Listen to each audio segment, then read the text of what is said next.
So accident investigation suggests that this is a critical point where the gap between the two running rails is narrowed because of the kink in the track here.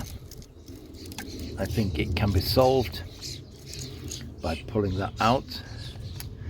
I'm going to just push the train along and see if that is enough, in which case we just need to somehow pin the track there so that we don't get that, because it may not happen very often that this oversized loco meets another loco on the opposite track, but I don't want it crashing.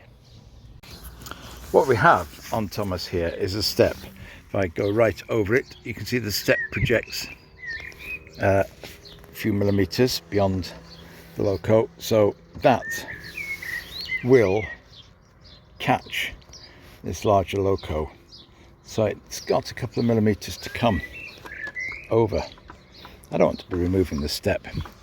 I mean, it's just clicking against it at the moment, but there'll be some position that, right in that position it catches it. Okay, we can measure the gap,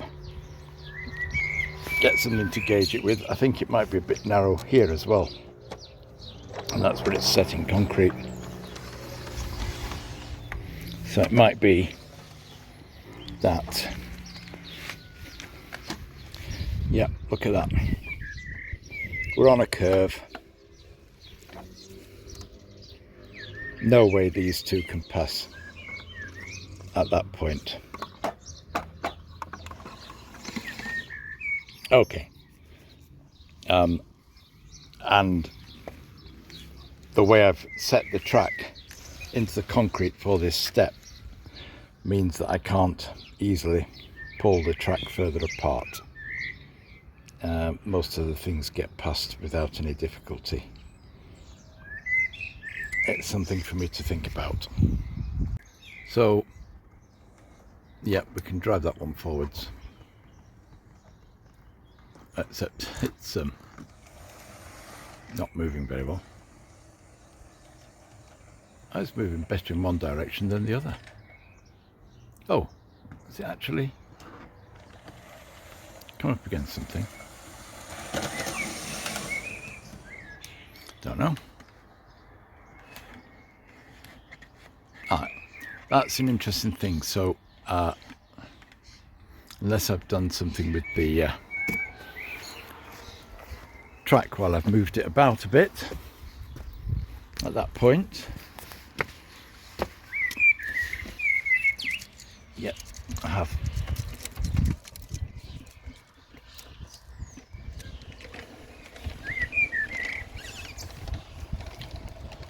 The rail clamp needs sorting out, so there's another point. I hope somebody's going to be able to remember all these places where we need to attend to the track.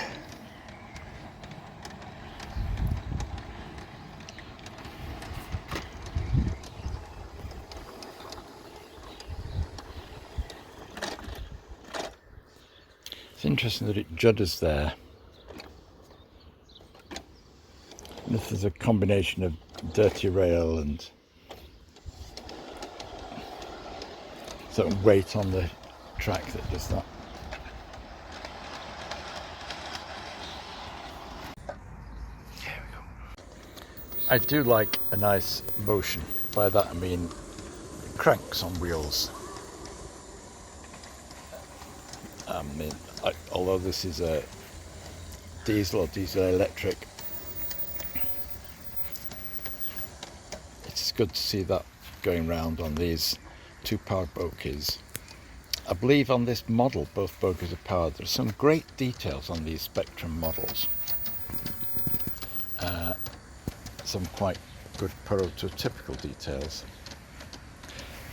But when you get down to bell there, what's the bell doing hanging down there? Well, there we go. So this is second hand, and so there are one or two bits which might have been knocked off before I bought it. So my loading gauge testing loco is just about managing to get round. I've identified a couple of spots. One is this platform edge here that I'm going to need to trim.